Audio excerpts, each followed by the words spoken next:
சர்க்கரை நோய், கொலஸ்ட்ரால், இரத்த கொதிப்பு, இந்த 3 நோய்களுக்கும் சில பேர் 3 நோய்களை ஏதாவது ஒரு நோய் இருக்கும். அப்படி இருப்பவர்கள் கண்டிப்பாக உடற்பயிற்சி பண்ணியே ஆகணும்.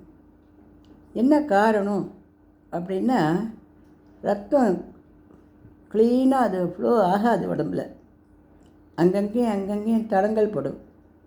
அது தடங்கல் படாமல் இருக்கிறதுக்கு ஒரு நாளைக்கு 40 நிமிட நேரம் நடை நமக்கு ரொம்ப அவசியம். அப்படி நடக்கிறதுக்கு முடியல அப்படின்னா கூட எக்ஸசைஸ் மிஷின், இந்த சைக்கிளிங் அதை வாங்கி வச்சுட்டு ஒரு 20 நிமிஷத்தில் 30 நிமிஷம் வரைக்கும் பண்ணியே ஆகணும். ஏன்னா இந்த ரத்த ஓட்டம் உடம்பில் கரெக்டாக இருந்தால்தான் இரத்த கட்டிகள் நமக்கு உண்டாகாது.